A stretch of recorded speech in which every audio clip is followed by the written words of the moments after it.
Good evening, this is Michael Hanley from AmericanChina.org out of Changchun in Chilean province. On the train from Hebei to Changchun, I met a Chinese girl. She's a university student attending university in Australia, Sydney.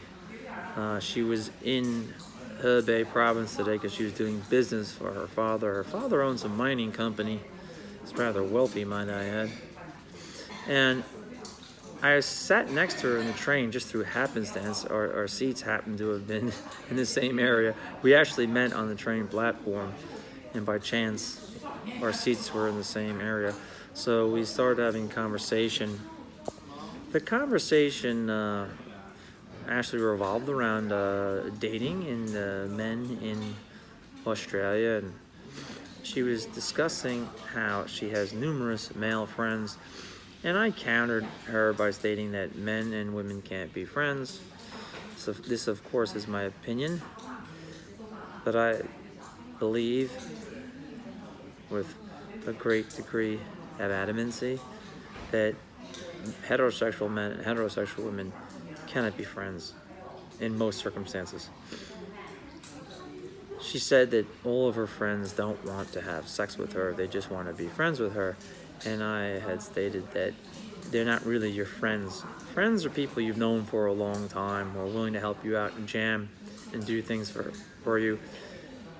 The friends that she has are basically beta male orbiters, and this is the designation that most men fall into when they become friends with a woman. It's not any different in China. She's very attractive. She's tall. She has striking facial features. She's obviously from wealth. I can tell that by her clothing and her jewelry. Not to mention, she did mention she was doing business for her father, who owns his own mining company, and that's quite lucrative in a place like Hebei province. I stated to her that the problem that heterosexual men have with being friends with a woman is that they're going to constantly think about sex, especially if she's an attractive woman.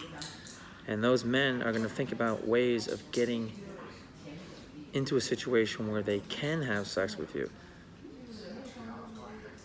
And there's no way around that. That's why I don't think it's possible. Now, she, along with numerous other Chinese women, don't really understand male sexuality. They think that the males around them don't want to have sex. That they're just interested in being their friends because they're taking it from the perception of the female. And the way the female sexual desire software has been selected to be for the revolution is to only focus their attentions, their sexual attention specifically, on a small percentage of the men. She probably only would have sex with less than 1% of the population. So most men whom she encounters anywhere, whether it be Australia or China, she's not going to want to have sex with them. So she might think that, I can be friends with someone because she's taking from the standpoint that she has no sexual attraction to these men. But on the other hand, the men that are around her have an extreme sexual attraction towards her, and she is completely oblivious to this. And this is how most women feel, because they can't put themselves in the shoes of a man. And a man is wired to seek women who are fertile and attractive. I don't care what type of situation it is, whether it's a work-related situation or at school.